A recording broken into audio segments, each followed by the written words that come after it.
All right, guys, this week is the area of self that we're going to be talking about. And today we're going to be talking about living with heroic disgrace. And remember the verse of the week. The verse of the week, Deuteronomy 130. The Lord your God who goes before you will himself fight on your behalf. Remember, guys, you don't have to do this alone. He will fight on your behalf. So go back to that spiritual kickoff if you need another kick in the pants, and you'll be ready to go to get going for this week. Now, for this week, I got Scott Box. Now, he is the founder of the ministry Worship Hero, and his mission is to change the way people understand and practice worship by practicing tools to pursue Jesus, and reflect Jesus as a habit leading to hope to a lifestyle of heroic disgrace. He lives in Central Oregon with his wife, Carrion, daughter, Ainsley, and his son, Titus, and they share a home with a 4-pound dog that ironically has no teeth. So, Scott, I got to know more about the dog here at some point, man. So how you doing today? Chris, I'm great, man.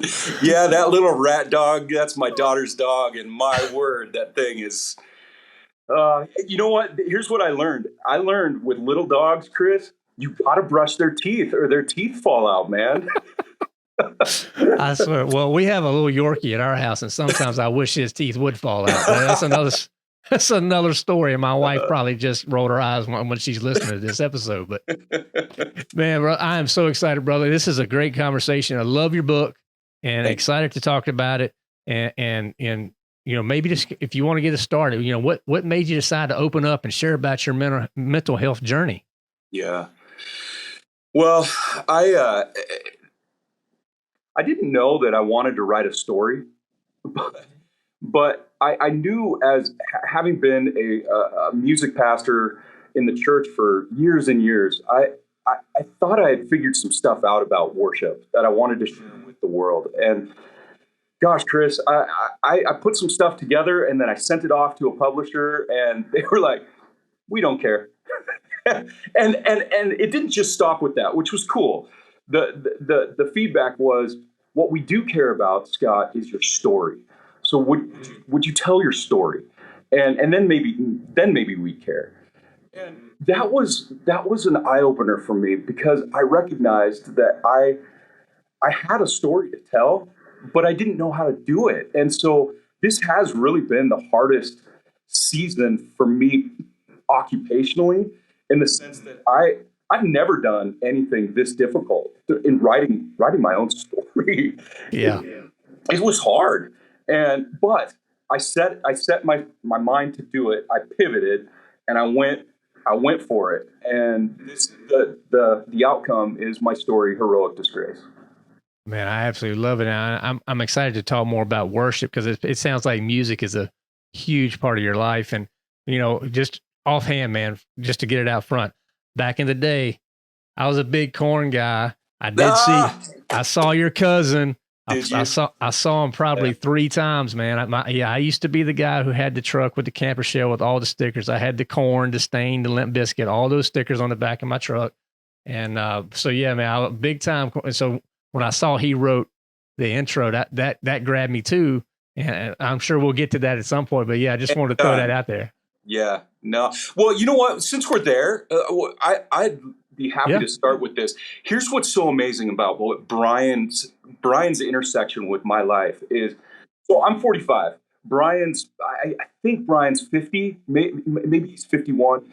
But Brian and I, we knew each other existed, basically. But up until this last real 10, 15 years, we didn't have much interaction. But here's what happened. When Brian met Jesus, I started to pay attention, because, like so many of us, we're like, yeah, is this a thing? You know, right. And I was really interested in is Christ changing Brian? Is Brian submitting his life to Christ? And boy, I mean, we all realized, yeah, this is legit. And here's the way that this intersected, though. Here I am leading worship, if you will, in churches, Chris, and I'm the worship leader, And I'm looking at the way that Brian's living his life, and I was scratching my head. I did not understand what I was seeing. The type of worship that I was seeing was not the type of worship that I was leading. And and so there was this disconnect of, okay, if worship is music in church on Sunday, and then Brian is living this lifestyle that is this massive witness, there's a disconnect between the music and the lifestyle component. And it opened my eyes to this thing that I had to share with the world, that ultimately came down to Brian's this rock star and I'm this music leader, or worship leader. And I just go to the point and I just say, the rock star led the worship leader. Right, right. It's crazy, right? It is amazing. And I tell you, one thing, from a worship standpoint in our churches, and the cool thing about it, I've seen more and more too, you may can speak to this, you're seeing a lot more upbeat, even hardcore rock in worship. Because we're speaking to guys here, and let's face it, a lot of guys, they come to the churches, and I'm all for the hymns. I think there's a ton of value in hymns. Absolutely. But we're losing, sometimes it feels like we're singing to like Jesus is our boyfriend, and that is not the type of music that you know what I'm saying? I mean, you go to a Korn concert, that's amped up. I mean, that's probably the loudest concerts I've ever been to in my life. I mean, but there's an energy there in those concerts. It's probably not the right energy, but there's an energy there. It's coming from the gut though. Yeah, right. I mean, just to see him, I just remember vividly watching Brian on stage and the energy he has, and he poured everything out, and now he's doing that and for Jesus. And we need that in worship, because that's going to bring more and more guys and get them connected. Because you come in there and just sing these songs that just, Jesus is kiss me on my nose and pat me on my back, and then they sit there and have to listen to somebody talk for 30 minutes. That's not going to engage these guys. We got to go differently. And I'm guilty of it, Chris. I'm guilty of that. And this is part of the reason too that I became so committed to trying to help the local church not be so reliant on the monster, the song creator, the Elevation or the songs. I mean, even gosh, the Lord can speak through songs that even kind of technically stink. And yet they came from the heart of the local church. And that's a whole nother issue that we could get into. But that is that thing that if we could capture that heartbeat, and but at the end of the day, I'm just as guilty as any other worship leader, if you will, who has sung boyfriend songs to God. It just doesn't work. Right. It doesn't work at all. So, I mean, my hats off to you. I think this is a topic that's so important. And, when Heroic Disgrace, when you started working this through, you really talked a lot about mental health, and just kind of sticking through the church theme. That's not something that churches and Christians even talk about that much, man. I mean, why do you think there's a hesitancy there to even have that mental health conversation? Yeah. So I think that was the real thrust of the beginning of my story, Chris, is that there was this problem that I had. Let's get back to the church thing, but I'll explain just for the listener. Sure. There was this difficulty that I was having at the beginning of my marriage with Carrie Ann, and it got progressively worse too, and so I deal with bipolar manic depressive. So for me, what I was dealing with were these massive highs and these ridiculous lows, and then there was this crazy mixture of things like irritation that would cause me to. I wanted to just crawl out of my skin. And really, lights were too bright, sounds were too loud, touch. I had to get out of my clothes and just and wish that I could hover over the carpet because I didn't want my feet touching anything. I mean, I'm not talking metaphysical weirdness. I'm just talking about physiological reactions to what is going on. And ultimately, we went and kind of fell into getting help with a counselor. We were looking to adopt a kid from Haiti at one point, and that was just part of the process because they wanted us to, check the box. Okay, you're okay to have a kid come into your house, and yeah, Chris, the psychologist ended up, after a little while, because Carrie Ann and I realized, wow, this is kind of good to meet with a psychologist. This is actually healthy, and we did it together. It wasn't something that we did separate. We stumbled into it, but Libby is her name, and the psychologist, and Libby just said, Scott, there might be something worth exploring here, and let's go ahead and pursue understanding what's happening with you mentally, and then it took a year before diagnosis. And then I will mention this, that diagnosis was an incredible gift. It was not a death sentence for me. And now, because you knew at that point? Well, I knew something the heck was very wrong with me. Right, right. I needed help. My marriage was a wreck. And a lot of that, and we can get to this too, I realize I haven't touched on the church component in mental health yet, but a lot of what I was struggling with too, and a lot of the shame that I was bringing into this and the anxiety had to do with self-medicating, really with pornography. It's a humiliating thing to talk about. I mean, face to face with another dude who has an audience with, it's humiliating, but I'm willing to go there because I know how devastating it was to my sense of moral authority. How could I be a worship pastor, right? Let alone, a good husband when I'm filling my eyes and my mind with just all sorts of garbage. And so the self-medication component fits into that. And I guess I'll just slingshot to this, and you can take this wherever you want.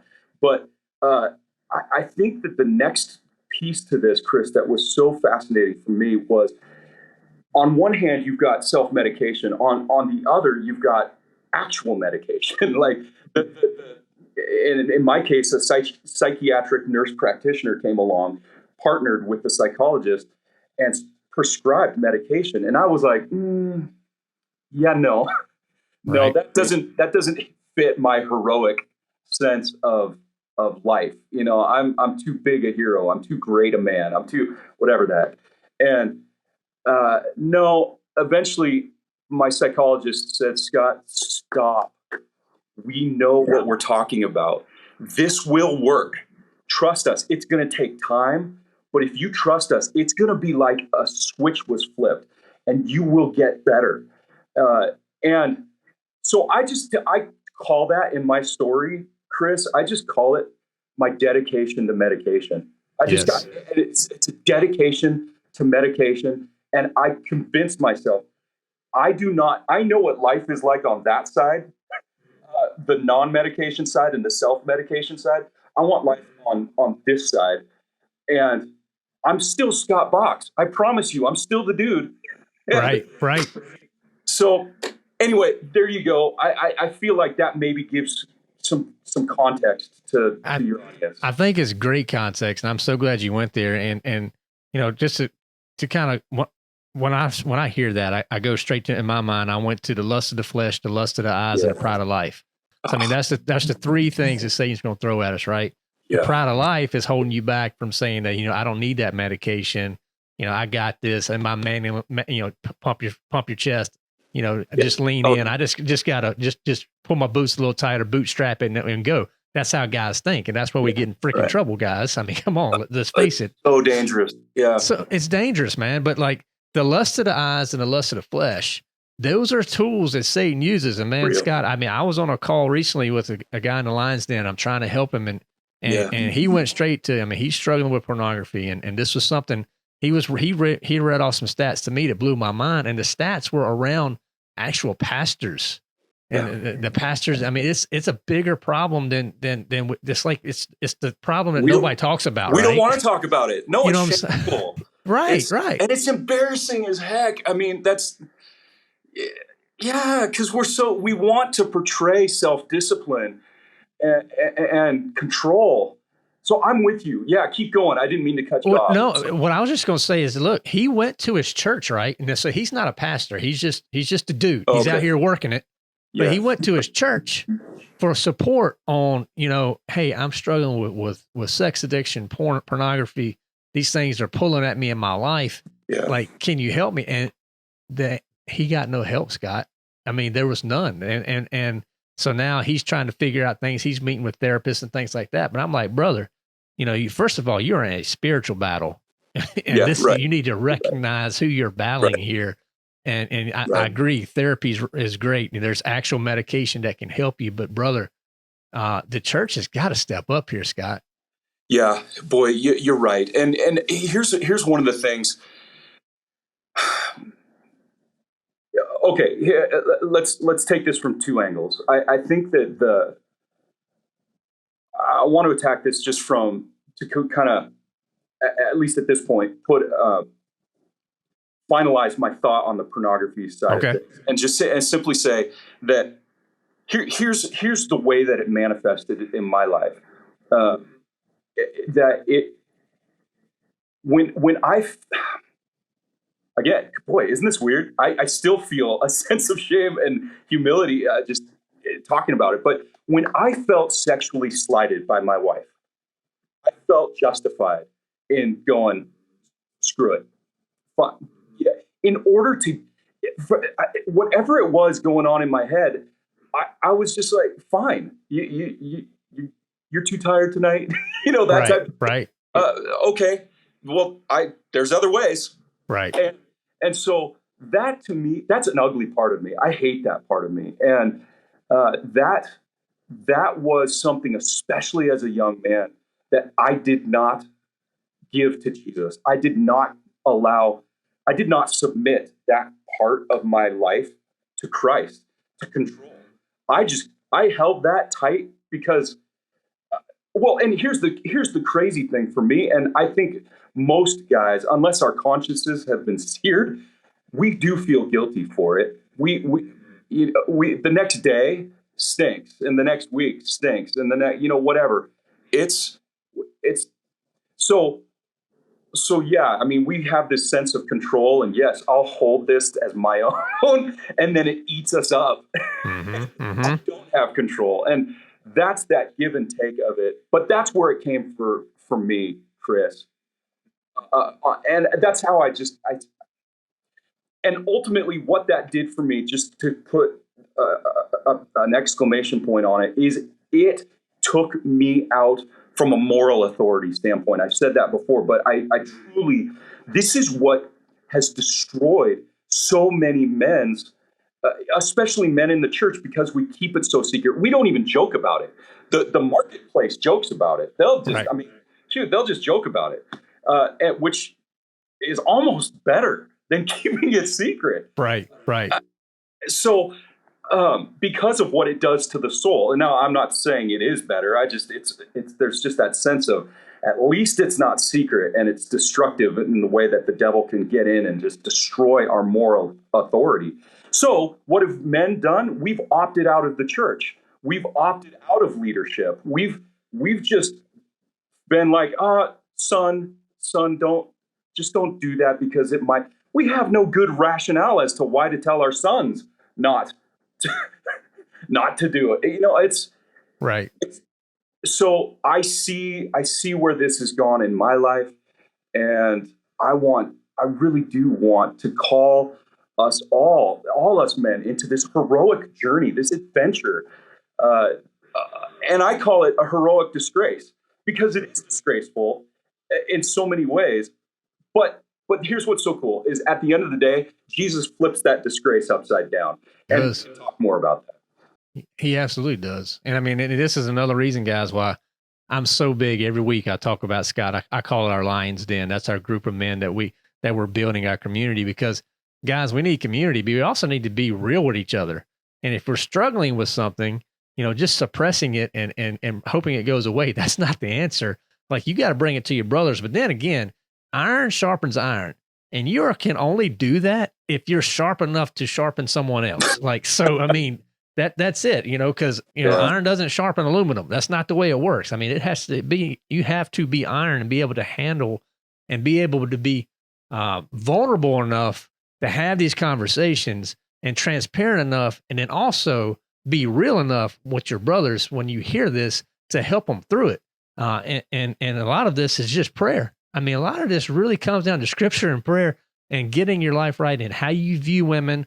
And I mean, there's so many things I can go on and on and on about that, but I'm telling you, man, you can't do it alone. And I love how you call it heroic disgrace, but the heroic part is what we need to hang on to, right? Yeah. So here, gosh, Chris, you're so dead on. I so appreciate that, because I know a lot of us dudes can identify with this dream that we have of being heroic in some capacity, to come through, to save the day. And here's the miracle of what my bipolar disorder did for me, is that it caused me to realize that I couldn't be the hero that I thought I was going to be, that I was designed to be. It forced me to recognize how desperate I was. Not just for more Jesus, but that I was designed to be desperate for Jesus. This is the key. This is what I realized. And I realized it by looking at Jesus's life. Jesus's life, he was desperate for his Father. It wasn't necessarily like Jesus had it all figured out. I mean, I think he did. He was God, but he was God in a body, and he needed his Father. He needed that interaction. And Jesus modeled worship in a way, and heroism in a way, that just totally turned it upside down. He needed his Father. He was desperate for his Father. He was, in a way, he was designed to be desperate for God the Father.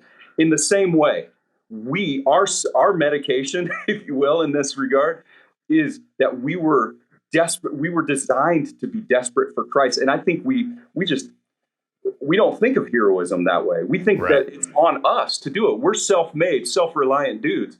And the answer is no. Right. That's right. The answer is no.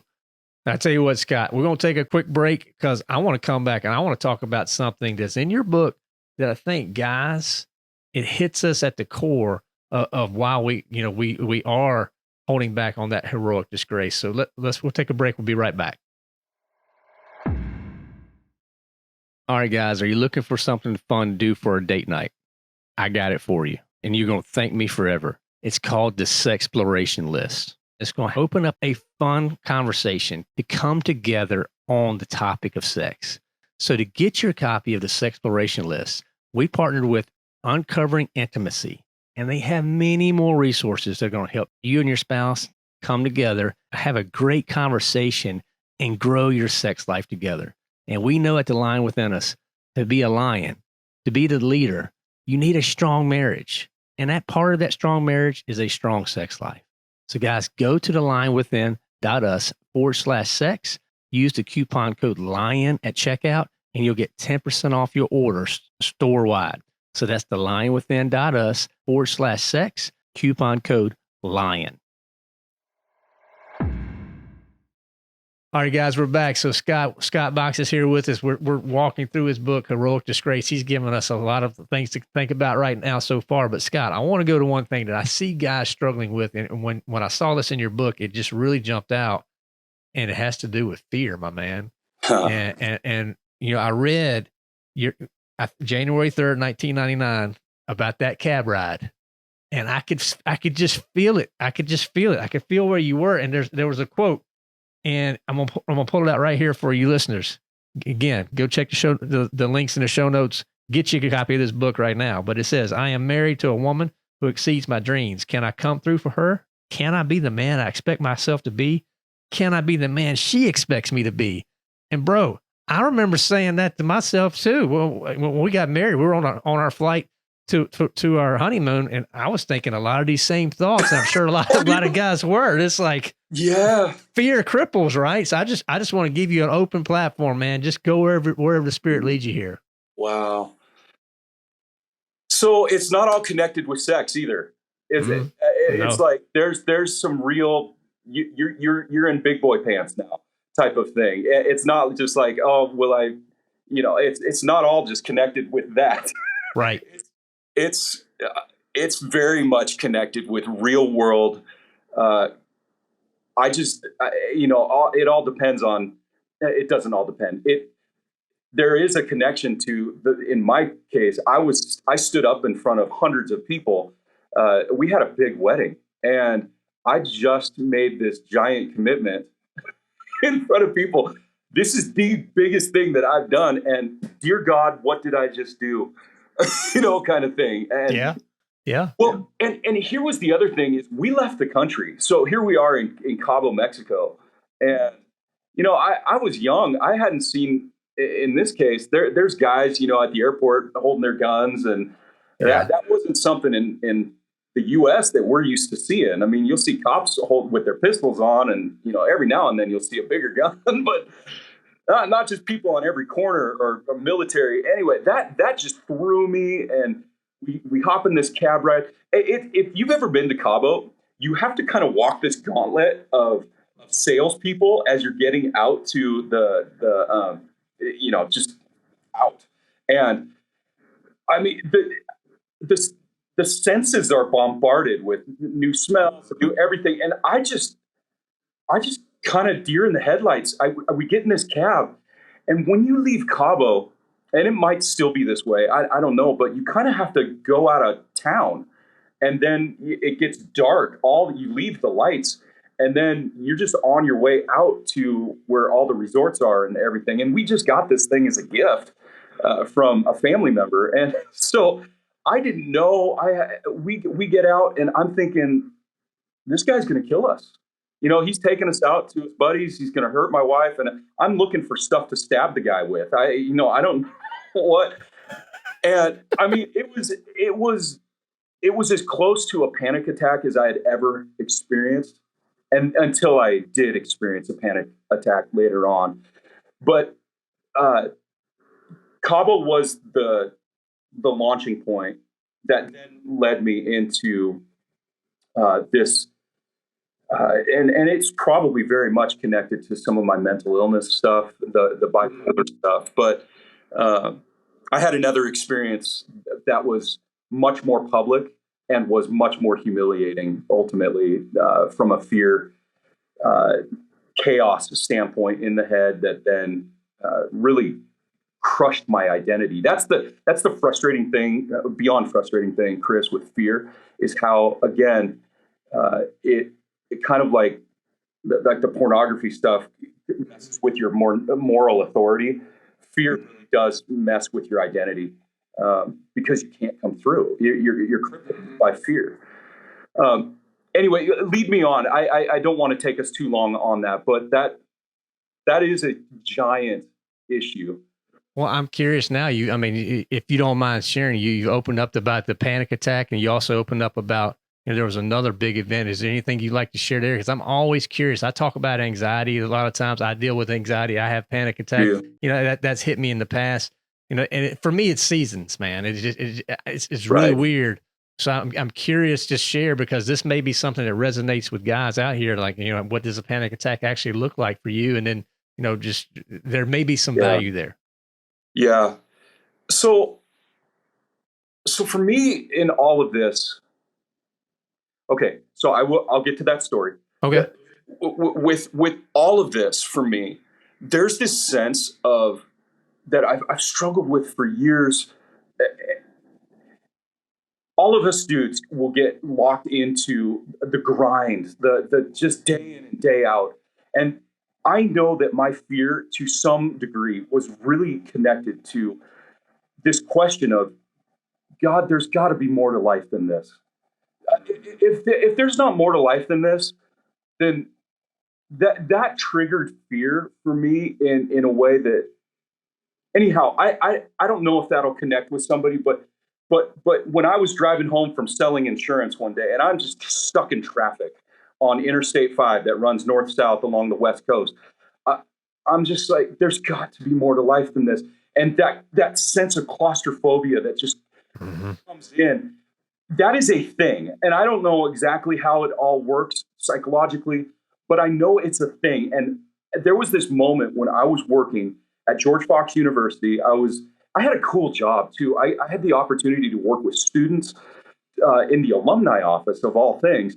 The alumni are the graduated people, but the idea was that we would work to develop affinity with the students before they graduated so that they'd be, better alumni. It was super cool. So I got to work with and help develop leaders and put on cool events. And anyway, so at one point though, we did sit down in front of the board, the alumni board, 30 people.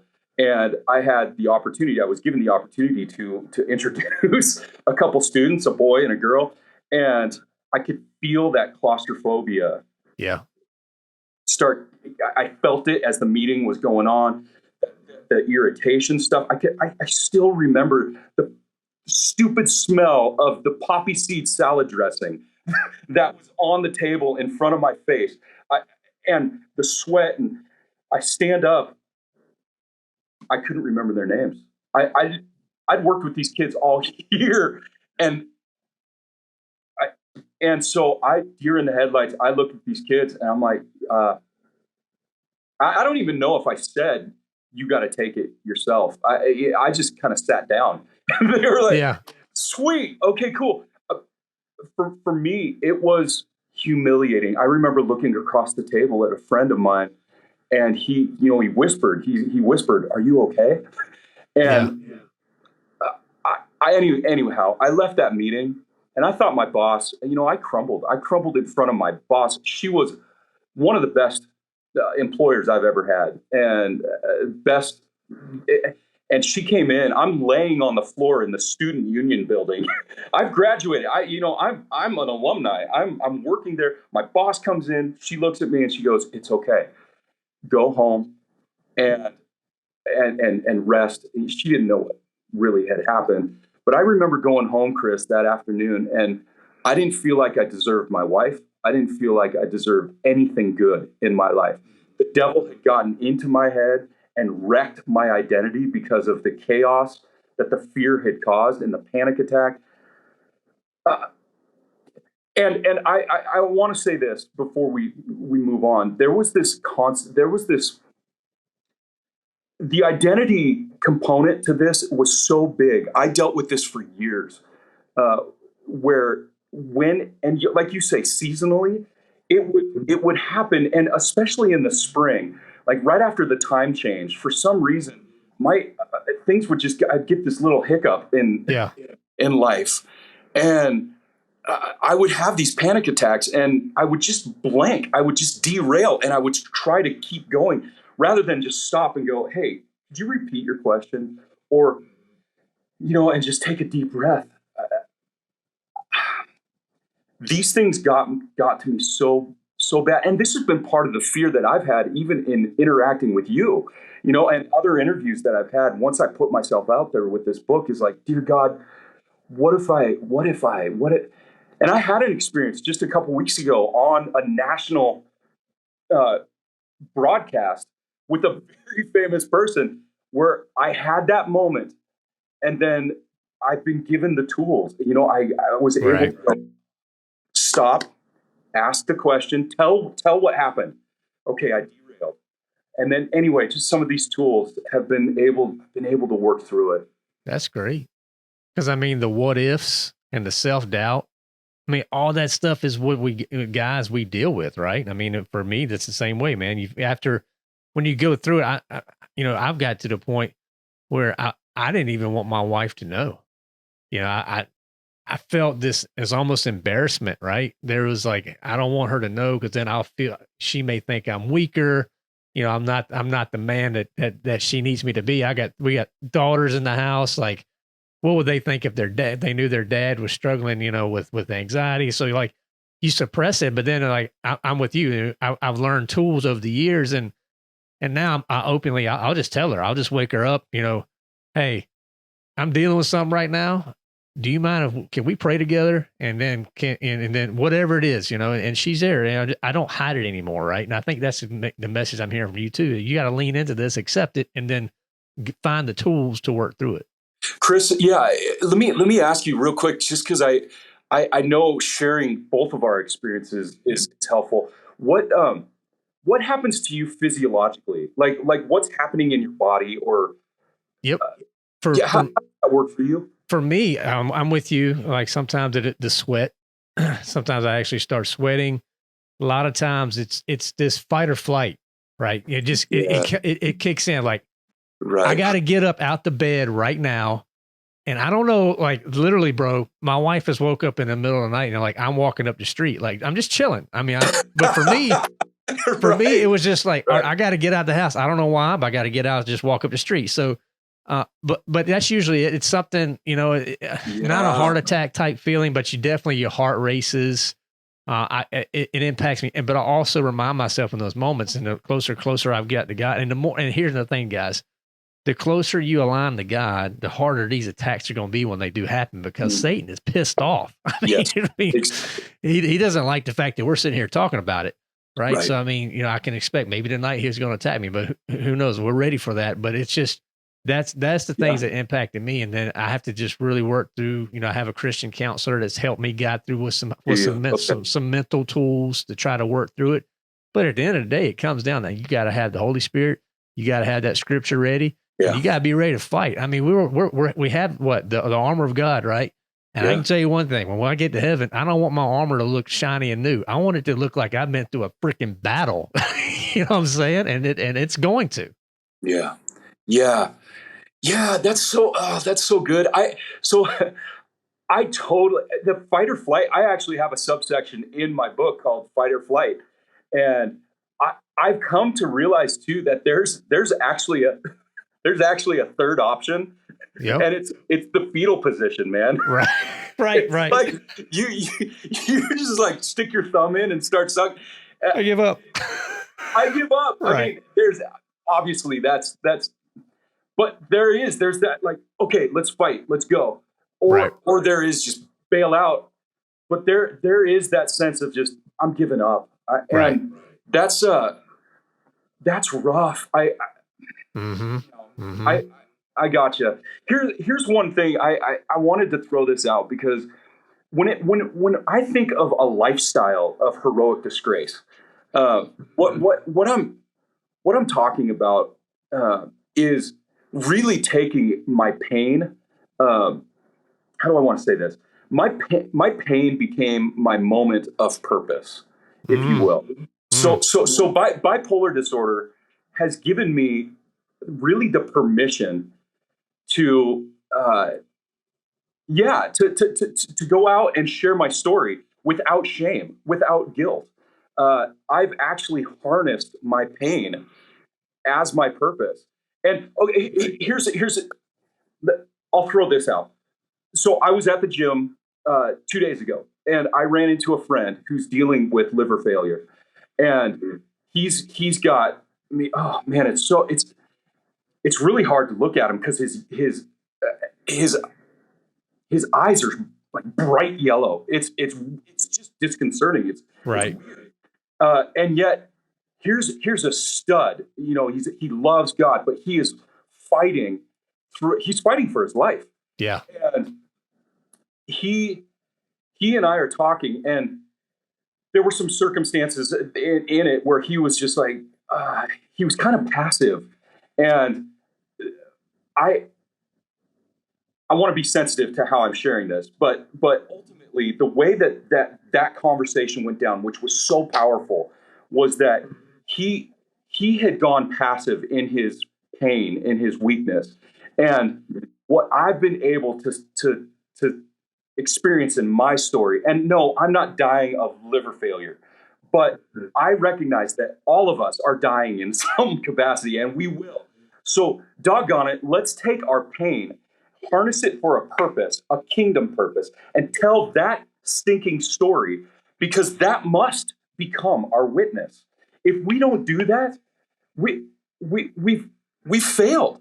We've failed. Our pain gives us permission to become a heroic witness to the world.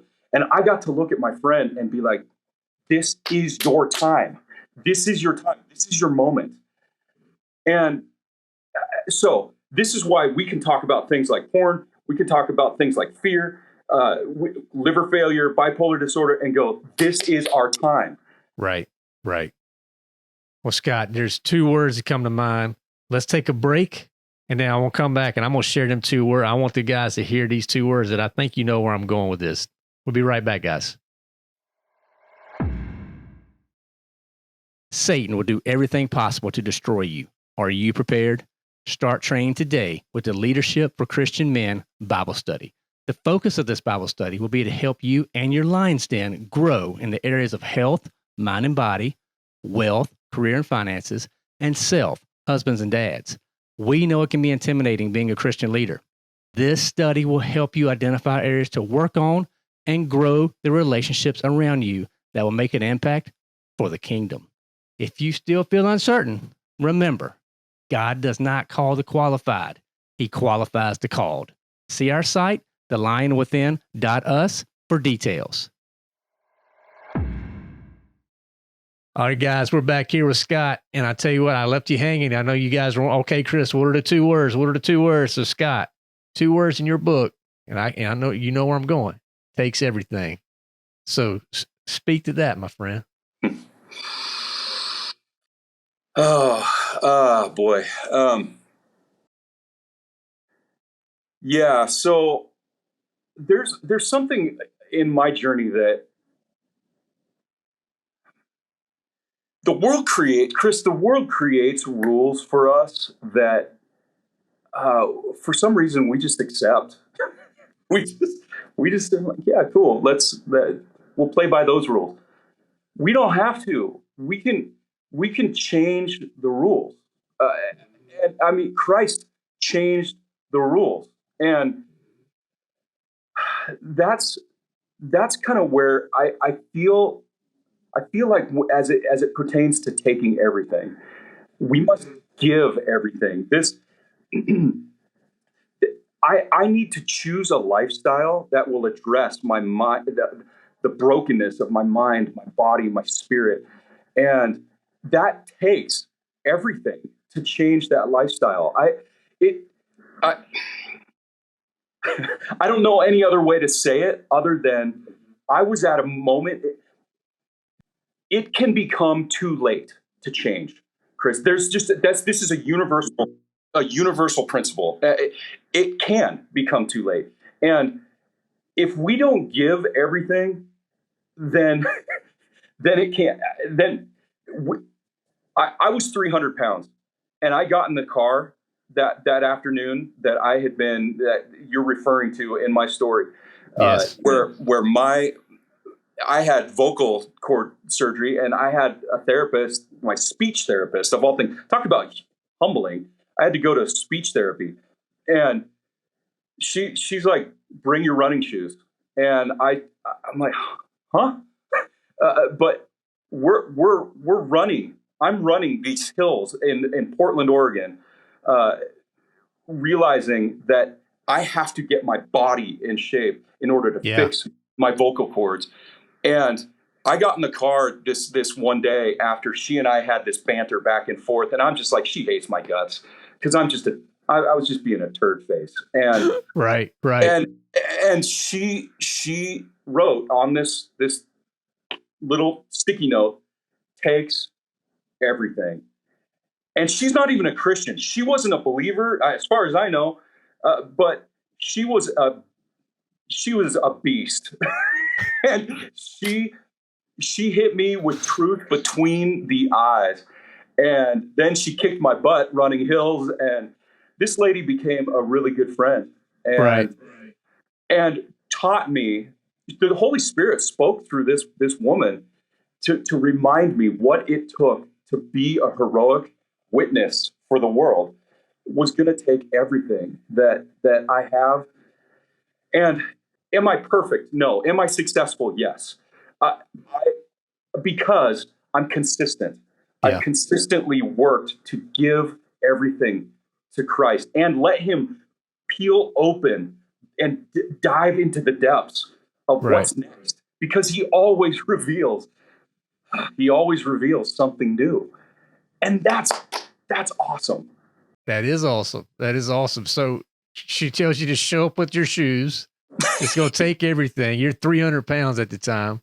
Yeah. I mean, that just had to take a lot of perseverance. As personally, we share similar stories, because I was 330 10 years ago. So, I mean, I get that, that perseverance, but you also tell guys, as part of the health part of the line within us, is you gotta take care of your body, because you never know what God's going to call you to do. Like, guys, you're leading worship. That takes physical energy to be able to do that. Right. And that had impacted where you were. So, I mean, hats off to you. I mean, what was the hardest part of that journey? Was it just getting started, or was it showing up every day? No, it's every day. Yeah. I mean, to this day. So part of my dedication to medication, if you will, has included, and this is part of also the taking everything, it's included a very short list of things that I must do every day. And the cool thing is I can do them in any order at any time, but I must do them. And it's brush my freaking teeth, floss, drink a boatload of water, and I work out every day. I work out for a minimum of 30 minutes cardio. And then, and lately, this last many months, I'm on a rowing machine for 50 minutes. And I'm not some svelte. I still got my love handles, man. I got a belly. But I'm right around 220 to 230. And I know that once I'm over 230 and I'm leading music and I start, I've got this bald head. I start sweating. I know, I've hit that threshold. I drop again. And I mean, you speak to habits. I mean, as Christian men, we got to have good daily habits. I'm with you too. Usually it's 30 to 60, sometimes 90 minutes a day of workouts for me. Right. Good. That's a non-negotiable. I drink a minimum of a gallon of water a day. Good. You got a pound of water, guys. I mean, it's really important. I know you may think, well, how do you all you must do is pee, and I would answer, that's all I do is pee, but that's okay. You just get used to it. I'm in meetings now, and when I get up to lead, people know Chris drinks a gallon of water a day. So it's just the way it is. Chris, that's part of changing the rules. That's part of giving yourself permission to change the rules. That again was the miracle for me of the bipolar disorder, is that it helped me recognize the desperation component, that I was designed for this. We're not designed to fall and play by other people's rules. This is silly. This is absolutely ludicrous that we play by those rules. Christ he changed all of that. And anyhow, you're right, my brother. You're all over it. I'm curious on the book itself. What's the one thing you hope people gain from it? Well, I would say that, and this isn't even in the book, but I would say that what I've experienced in my life, I'm not healed. I'm going to have bipolar disorder my whole life, which in a lot of ways I think is a gift, because it's a lot of the way how pain really forces us to remember that we're dependent on Christ. Without that pain, I wouldn't need Jesus. Without my bipolar disorder, I don't need Jesus. And and I'm being honest, because I know myself. If I didn't have this thorn, I would be like, screw it, I've got this covered. And so I would say that if there's anything that I could encourage all of us to know and to take away, is that God makes healthy what he doesn't heal. God makes healthy what he doesn't heal. Health, another way to put that is, health is always an option, even when healing is an absurd impossibility. That is really the lifestyle of heroic disgrace in a nutshell. It's this life of health and it's a disgraceful thing in so many ways, and it feels so clunky to be a servant and not be served. to die to yourself and not have people dying for you. I mean, that's one of the crazy things with heroism is heroism for somebody to be heroic in history. It was always somebody had to lose. Right. And that's where Jesus flipped that completely upside down. And he's the biggest loser ever. And yet he is the great hero. How ironic is that? What a paradox. This is what I'm talking about when I say heroic disgrace, and that God makes healthy what he doesn't heal. I love it. I love it.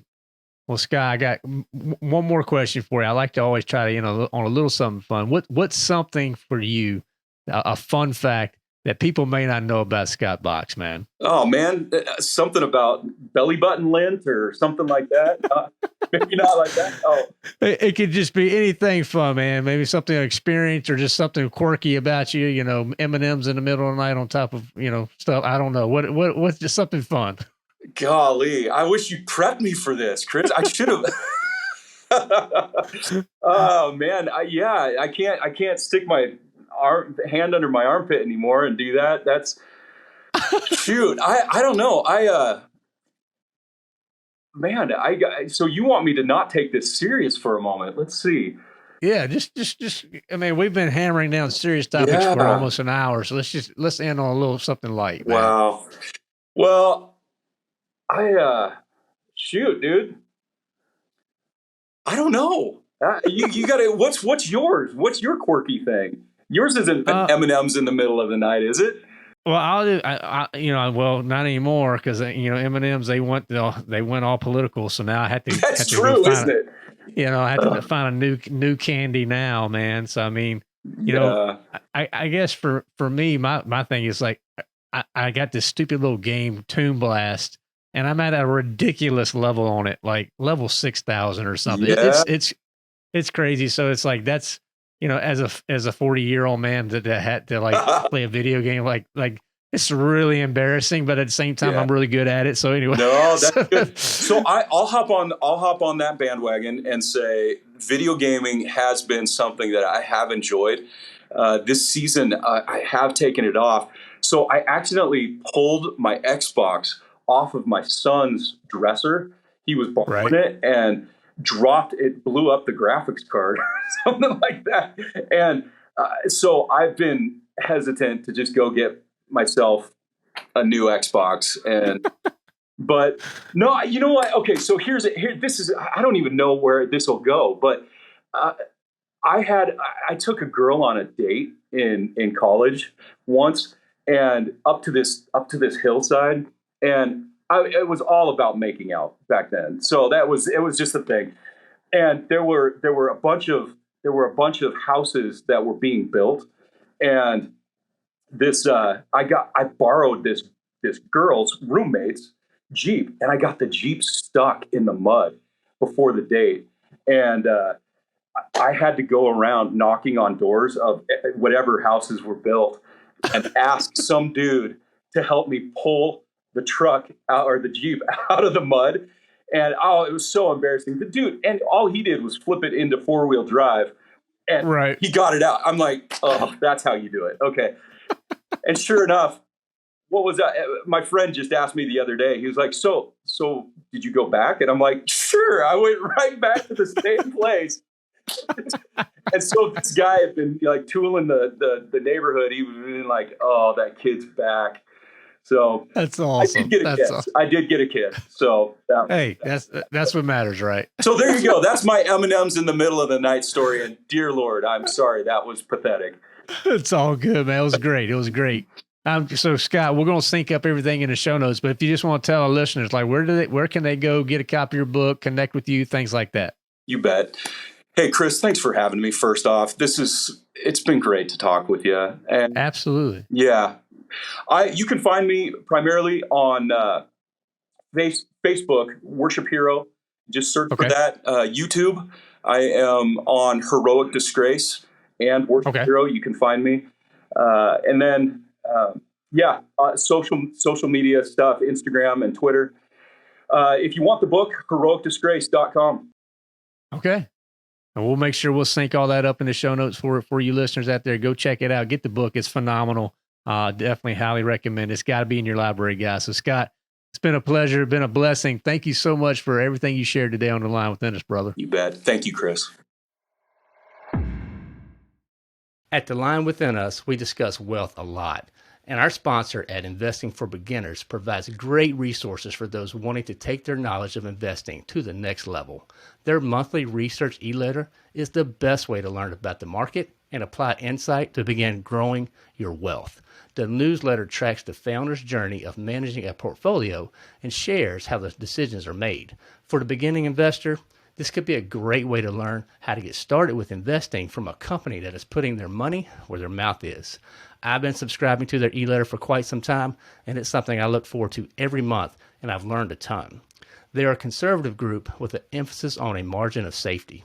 The Lion Within Us listeners can receive 15% off the monthly e-letter by visiting thelionwithin.us/IFB, that's Investing for Beginners, and using the promo code LION at checkout. That's thelionwithin.us/IFB, and use promo code LION to receive 15% off your monthly research e-letter. All right, guys, that was a powerful conversation with Scott Box. And I'm going to tell you what, that guy, he's phenomenal. What a great story. What a great way he's trying to help people with that heroic disgrace message. Guys, it's important. This is so important as you go walk in your journey. You're going to have battles. Satan's going to throw those darts at you. You have to be prepared. You have to be ready. And then you have to accept also that you can't do it all by yourself. Okay, guys? We need support. So, guys, the one thing I want you to think about this week, do you believe there's always hope? Do you believe it? Because you need to understand, faith, hope, and love. Hope is in there. God has given us hope, and our hope can only be found in our Savior, Jesus Christ. So, guys, I pray that this message today, I know it was heavy. We cover a lot of stuff. I mean, a lot of stuff. When we're talking porn, we're talking addictions, we're talking mental health, bipolar, fear. Guys, these are the conversations we need to have. And I pray that it serves you well. Now, if this hits you emotionally, let us know. Let us know how we can serve you better. You know what? There may be a brother out there right now who needs to hear this message. Share it with them. Send it to them. Guys, keeping this in your pocket does no good. Because you need to just lean in, be vulnerable. Hey, this may pick you up. Go to thelionwithin.us. Check out the Bible study. There's things in the Bible study we talk about that can help you specifically in some of these areas, particularly around fear and leaning in and trying to take control where you can, and ultimately how to surrender to God and let Him lead your life. Join the Lion's Den. You can, again, thelionwithin.us. Give us a rating. Write a review. Those things really do make an impact, guys. So, again, thank you. Thank you for sharing. There's so many podcasts that you could listen to, but you listen to The Lion Within Us. I can't say what that means to me. When we look and we see the people that we're impacting and numbers come in and all that stuff, it's all God. There's nothing that Chris is doing. I can promise you that.